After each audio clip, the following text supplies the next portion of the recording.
I'm at the Autodesk stand with Markas, and Autodesk's quite a very prolific company in the area of post-production in this industry, and they've had a number of new developments this year, which we'll quickly discuss. But I also wanted to talk to Autodesk superficially about the standards and how they see them going forward.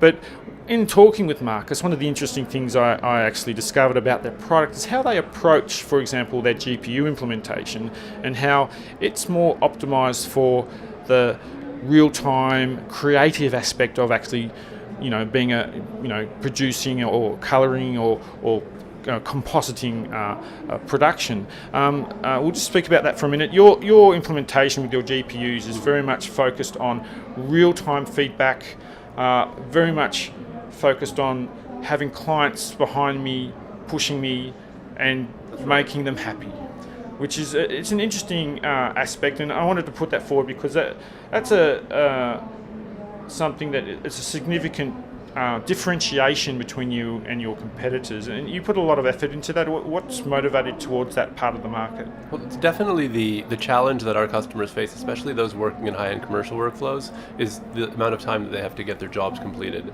And there's sort of two aspects to the work that they'll do. There's the figuring out what it is that they want to do, and that's a creative process that happens interactively. And then there's the delivery. And actually getting the work done. So coming up, when they're brainstorming the ideas, a lot of it has to do with figuring out how to solve a problem. For instance, very often when people show up at the flame facility with a bunch of material that now needs to be finished, the flame artist is maybe seeing it all for the first time. And ideas that had been planned out didn't go exactly as they expected in production. And so the ability to often work through a solution by showing somebody what it is that you could do. It's by no means intended to be a final thing, yes, but to provide an example of how you could solve this problem. But doing it in a very expedient manner. Very expediently. Yeah. So the person is there. The person will be there at the beginning. They'll help you figure out what it is that they expect, and then you'll go work on it for a while on your own while you deliver the final project. But showing somebody is often the best way to make sure that they are bought into what you're going to do from a creative standpoint. And this brings us into another, and you spoke to me before about a new it's a feature enhancement in your product range, and Right. and that is very much true. If you have this real-time feedback and you're chucking a lot of things up against the wall, Right. you've actually modified or optimized your interface to help bring those ideas Right. more easily into the production workflow. Now, I find this very interesting, and it's a trend with not just you, but with other vendors, in that there's been a lot of concentration on optimizing or improving the workflow to make it more like the artist thinks. And I imagine you've been doing a lot of experimentation, Absolutely. talking to your clients, and considering what I've heard, I haven't got time to cover it on video right now, but if that's important to you, I think you should go have a look at the Autodesk and products and that new feature set, because creativity and the pressure of budgets, etc., being able to produce that creativity in an optimum and time-sensitive manner is an edge in production. Yes, absolutely. And when we look at what we bring out in any given release, we usually talk about things that are related to those workflows and making sure that they're as I'd like to say seamless, but I don't think that's the right word here. No. I think it's more about how they're unobtrusive, and if you have your material, there's as little friction as possible. There's as little friction as possible. That's right. So you know that you want to achieve something, and sometimes you know exactly how you want to do it, and other times you don't. And so if you start going down a certain path that involves procedural compositing and building out a node graph, but then you decide that maybe where you've taken it is far enough and you want to use it in the timeline as part of maybe some other vertical edit, and that has some effects that are built into it, but then you decide you need to tweak something that's back in the original source that was used in your node graph, it shouldn't be destructive. And so a lot of the work that we've been doing with this release is about how we bring those areas together and really let people move between them as seamlessly as possible, frictionless as possible.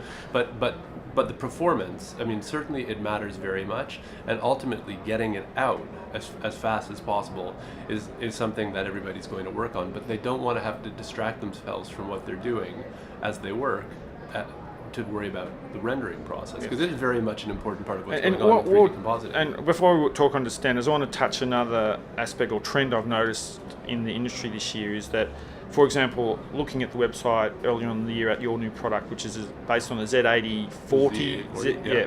Now, that thing can have up to 36 threads and multiple GPUs in it, etc. And definitely, Apple's been very dominant in the platform of choice recently, but due to 4K, etc., performance is an issue now. That's right. Right, and we are moving, and there's definitely, I see a trend this year that unfortunately Apple's not holding up its side of of its, because it's more consumer based. We've had the Mac Pro, but it's a year old and it's already slow, and we're probably not going to see anything for another couple of years. Moving to platforms like you're based on the PC and the scalability that I imagine that's coming along. You're probably playing with new high performance systems, etc. as they come along. This is why you go down these paths. So I just wanted to mention that as one of the reasons, like people like Autodesk and your implementations are. This is where I would have my eye on moving forward. If I'm a facility, I'm investing a lot. Right. I have a lot. I need to invest in the future, not just now. And so that's really good. But let's get into the standards now. And you spoke to before about there's a lot of stuff happening in high dynamic range. And you actually were talking about some of your guys are actually doing a lot of work. You've introduced some color space issues for the ASUS, etc. that you're contributing to the industry. Can you talk about that for a second? Sure. I mean, I think there's a whole range of areas related to color management that are very important in our application. And the reason is, as a finishing system, we need to be able to adapt to as many different formats as possible in terms of what people will bring in from their productions. They'll shoot with whatever camera they need based on what they're trying to achieve, and some of it will be 4K, some of it will be HD, some of it will be other various formats, whether it's RAW or not, and we need to be able to handle as much of that as possible. So bringing everything into a unified color environment requires a color management tool set, and we've been working on it for a number of years. We're happy to be part of the ASUS program now, and as part of that, what we developed a shared component called CineColor, which is something that is part of Flame and Maya, and that's something that we'd like to put back out there for the industry to use if they're interested. So we're making it available as a royalty-free option, so people could actually do this, have the same kind of implementation that we have using our library without having to develop them themselves. So hopefully this gets us to a faster adoption of this kind of higher quality. Yeah, well, and this is one of my reasons for doing this is to encourage certain vendors in the industry to contribute, and you're doing it without any prodding. So that's really good because you're understanding that this is a community, and it takes the as a hard thing, and it's difficult.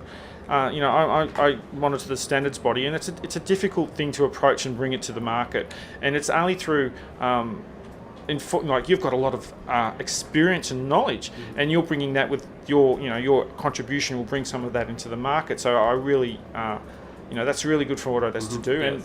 and that's and I really appreciate that, and I'm sure everyone else will too. But we'll just from there, we were talking about a few other things. There's some codec issues. I understand you've been doing a lot of codec implementations, and I was going to mention VC5, but which is you're not totally over the top yet though, but I think you should visit that, because I think it's a significant contribution due to its standardization. Or one comment you made about that, I think VC5 is good because it standardizes the raw file format in terms of we have a red raw, and that's red's version of a raw compression, and we have ARRI raw, we have lots of different types of raw, and they all have their own implementations. Now, a good comment you made about that is that even though VC5 can compress a raw bit stream, for example, put it into MXF and all this sort of technical jargon, there are some aspects of different people's raw implementations which may not be able to be encompassed into that standardized version. And this is a good comment that's something I've come to hear, because I'm going to go back and investigate those aspects, because I'm keen, for example, the things I wanted to cover in standards this year is that one thing that standards bring along with them is that you can implement that file, that codec once, right? And you're spending your guys, your developers, if they have to implement a new codec every 6 months, they could be doing much better work by implementing better post tools.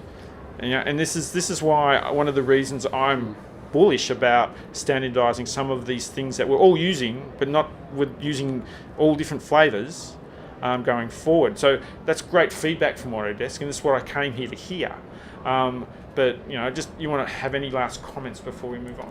Well, I mean, I think that, our customers are asking us to handle these different situations. We're happy to introduce HDR, the HDR support into Lustre this year, so that's something that's new. ACES has been something that we've been involved with for a long time. Handling multiple file formats, it's true. The proliferation of cameras is mind-boggling at times. It is. And with this release, we're supporting VariCam 35 and Sony XAVC and the new Arri RAW. And so, this has been an ongoing challenge. Yes. I think that it all exists. It's all happening. People use what they need depending on what their needs and preferences are. And for us, the point of a finishing system is we want to be able to handle it. If there's ways of standardizing parts of the process, that could be good. That's right. But regardless of what happens, we're going to have to make sure that we can handle whatever comes in. That's true. But the fact that you're willing to contribute to that is really good. But I'll move on for now. Thank you very much, Markas. And we're at the Autodesk booth at NAB 2015. Bye for now.